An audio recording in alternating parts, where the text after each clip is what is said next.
Hello, you are watching News Mongolian MNB World. I'm Ulaanbaatar. And for our top stories. The Mongolian National Broadcaster collaborates with cultural influencers as part of a government-led initiative aimed at supporting herders impacted by dzud. Mongolian Cultural Showcase embarks on a European tour starting in Stockholm. The Ulaanbaatar Marathon 2024 is scheduled to take place on May 25. For other news, stay with us.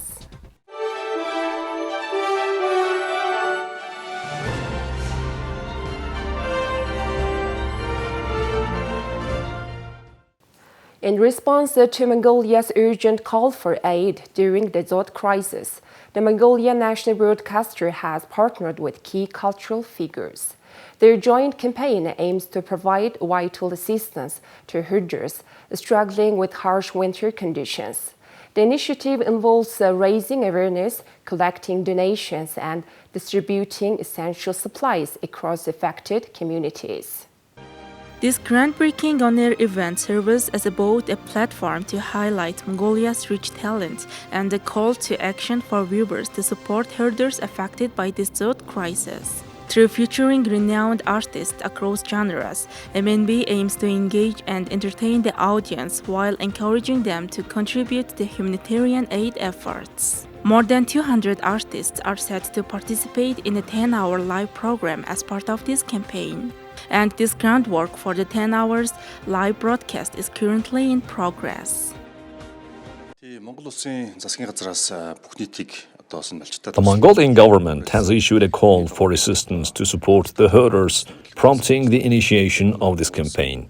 In total, over 200 artists will be participating, alongside approximately 600 crew members working behind the scenes. We extend invitations to companies, individuals and organizations interested in contributing to this cause through donations. All collected funds will be directed to the National Emergency Management Agency and the Mongolian Red Cross Society. Artist representatives will oversee and collaborate on the distribution of these donations. Collaborating with Hambank, we have established a donation account. Following the concert, we will inform the public and engage with them on how the donated funds will be utilized. This campaign will continue until the end of July.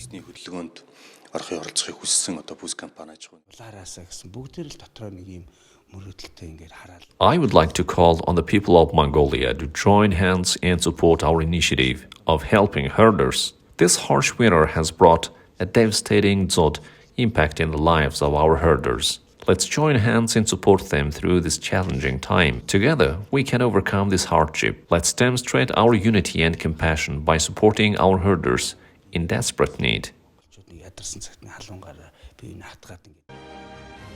The dzud, a natural disaster characterized by a harsh winter succeeding a summer drought, has profoundly affected herding communities throughout Mongolia, necessitating immediate relief actions. In partnership with esteemed cultural icons, Mongolian National Broadcaster seeks to enhance the effectiveness of its campaign, closely aligning with the government's broader initiative to aid those impacted by the dzud. All donations raised through this campaign and concert will be entirely allocated to herders affected by the dzud disaster. One Day of Mongolia 2 Cultural Days concert kicked off in Stockholm, Sweden, marking the beginning of a journey to promote Mongolian culture with a troupe of 40 artists. This concert aims to share and celebrate Mongolia's rich heritage and traditions, especially reaching out to Mongolians residing abroad, including children and young adults, thereby fostering an appreciation for traditional art and customs.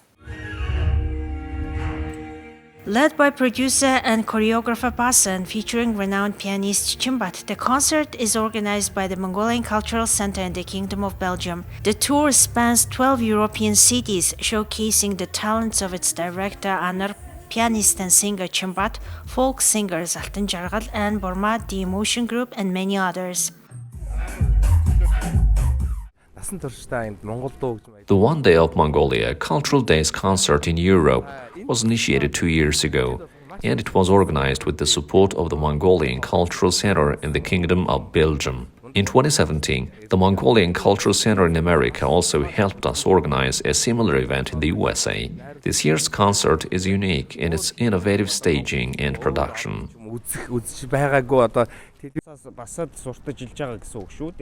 This event not only gathers fellow Mongolians but also carries an important role in promoting Mongolian culture and music abroad. So we would like to extend our gratitude to the organizers. Even though the Scandinavian country greeted us with rain and chilly weather, the first two concerts in Stockholm were successful, and fellow Mongolians in Sweden greeted us with a warm welcome. The warmth of the reception in Sweden set the tone for the upcoming performances. The event began with various activities including the sale and presentation of Mongolian national brand products, a delightful dairy tasting session, a chance for free interactions and interviews, and memorable photo session. A unique highlight was the active participation of children during the performance, singing and dancing alongside the artists, earning the admiration of the project team. Now please take a look at current affairs of Mongolia.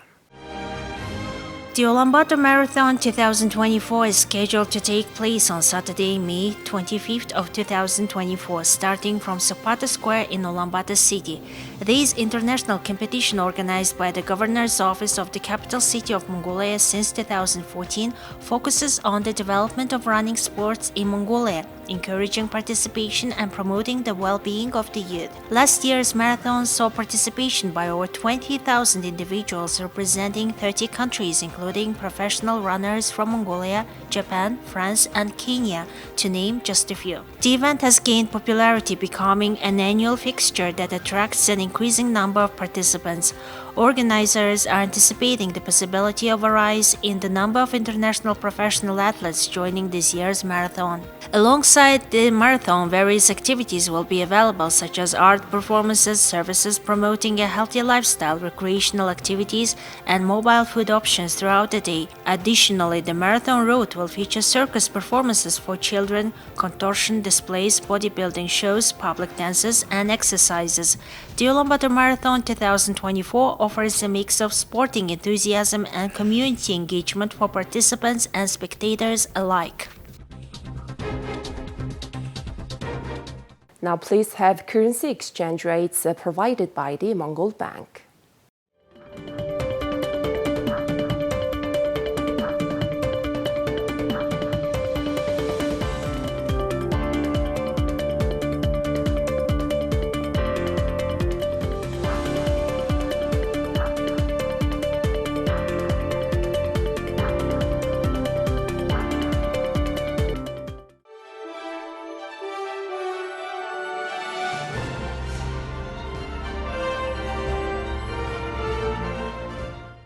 Now please take a look at foreign news partnered with international news agencies.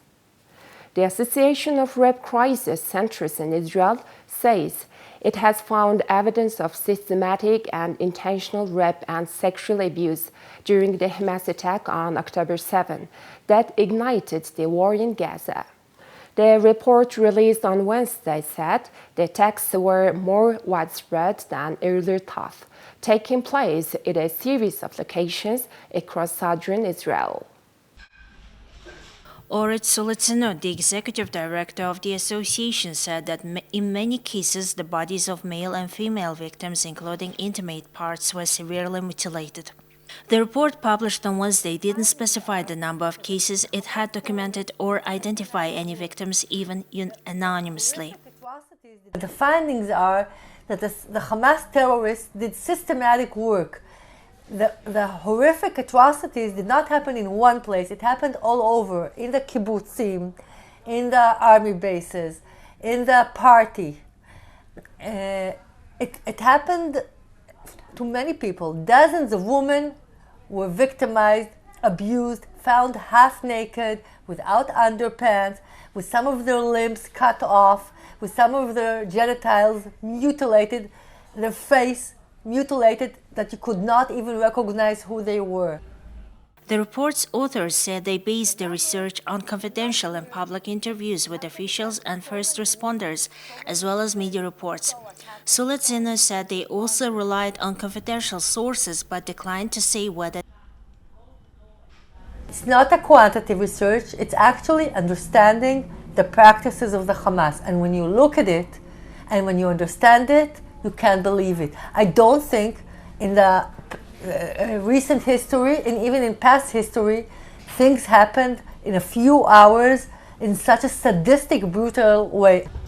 An Associated Press investigation also found that sexual assault was part of an atrocity field rampage by Palestinian militant group Hamas and others who killed about 1,200 people, most of them civilians, and took around 250 hostages on October 7th. Hamas has rejected allegations that its gunmen committed sexual assault. According to the Israeli report, which was submitted to the United Nations and UN investigators carrying out a similar investigation, the sexual and gender-based violence occurred in 4 main places: a music festival where over 360 people were killed, communities near the Gaza border, Israeli military bases that were overrun by Hamas, and places where hostages were held in Gaza. Over 100 hostages were released during a week-long ceasefire. Some of the hostages have described being groped or mistreated by their captors. Sulazino says the purpose of the report was to document how the sexual violence was similar across multiple sites, indicating it was organized and directed by Hamas. The association represents multiple rape crisis centers across Israel.